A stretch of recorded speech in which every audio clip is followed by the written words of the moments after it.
Aloha, Joshers, and welcome to another episode of JEEZEEbox.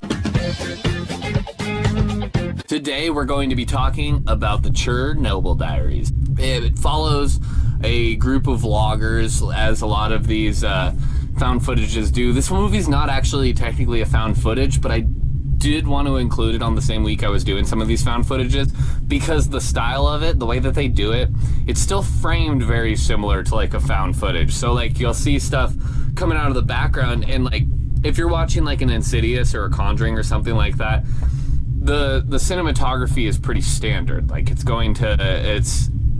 you're gonna see the thing in like the corner, or it's just gonna walk out from like the darkness in that steady sort of shot. Whereas you've got the camera like constantly moving around from like characters to characters, and then it like turns back this way, and you see like the bear booking through the hallway.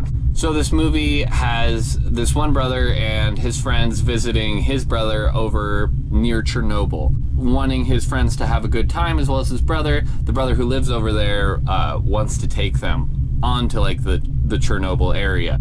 You can't go there, there's military checkpoints and stuff, they're not able to get in. Super radiated, off limits. So the guy that they're with, this Russian dude with a van, he breaks them in, like takes up part of the fence in a different area, and they sneak out there. They find a dead dog when they're exploring, a dead dog-like creature, and then they come across a bear in one of the buildings. They book it out of there. Bear booking. They make it back to the van.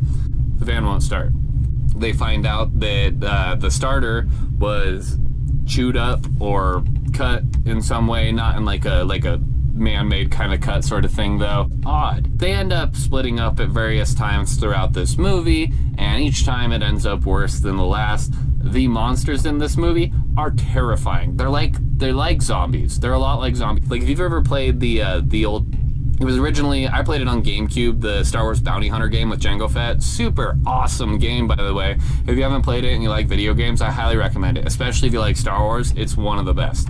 But the Bando Gora in that, these like shadow zombies that like leap around, that's the vibes off of the horrifying radiation zombies in this one that come after them. And there's an obscene amount of them. They got a handgun, they got a flashlight. It's just them trying to run around and like escape, literally escape. The problem is the brother who's visiting, he gets his leg injured, and their guide, Russian dude with a van, that was also their driver, he ends up getting taken away, and they go after his body. He died. They start to come across some more of the more human-like creatures, and then, yeah, they just slowly get dropped one by one. And it is a really good movie. It is a really good movie. It's really interesting, and the ending, well-crafted film. I'm really glad there's no sequel to this one. If there is, and I just haven't heard of it, I'm really happy about that, because this movie is just the way it should be. It should not be a franchise. It is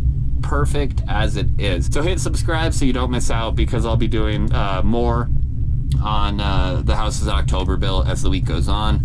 Don't forget to watch for Skulls, of course. You want to win some free Josh merch, right? Unless you hate Josh, which, let me ask you this. Why dress like you when you can wear me? Thank you. Bear booking.